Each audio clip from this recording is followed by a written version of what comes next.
The rest of the story. He was just a little dog. You could tell yourself that as you looked down at the grassy grave beneath the ancient mulberry tree in the yard where he played. He was just a little dog.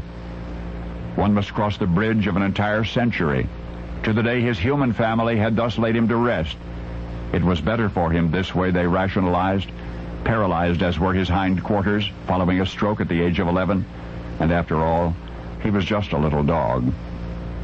But that black and white fox terrier, Nipper was his name, would for always occupy an otherwise unfillable place in the hearts of those who had loved him. It was a fair morning, the spring of 1884, that the Mark Henry Burroughs of Bristol, England, increased their number by one small one. The children heard Daddy's voice before realizing that he had returned home. "Come see what I have," he said. Well, what he had was a 3 months young puppy. How intelligent he seemed from the very beginning, appearing to understand when he'd become the topic of admiring conversation, curious about everything which he inferred was the slightest out of place. Nipper, who got his name the first time he took Daddy's trouser cuff in his teeth to keep him from leaving the house. Nipper soon learned the lay of the new land, and not merely the cottage and the yard, but the neighborhood surrounding and those who lived there. He was well established all about by the time Uncle Francis visited and met him for the first time.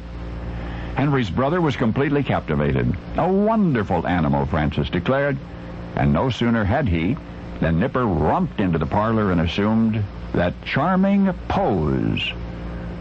Francis observed, delighted. "Too precious to go unshared," he said, and with that Henry's brother drew a sketchbook from his coat pocket and proceeded to draw what he saw.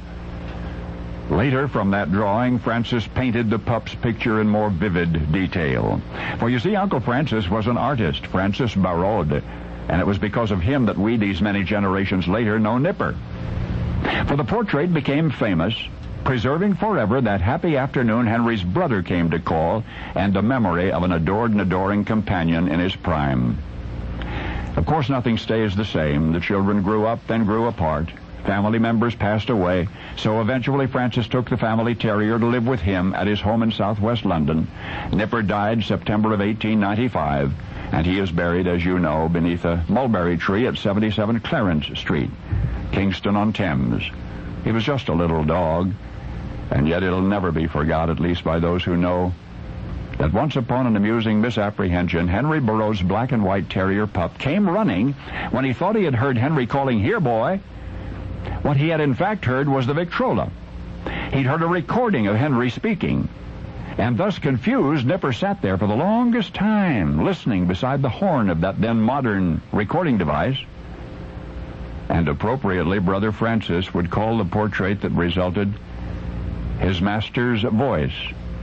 All your life you've known the uniquely identifying emblem of the company now called RCA, but now you know the rest of the story.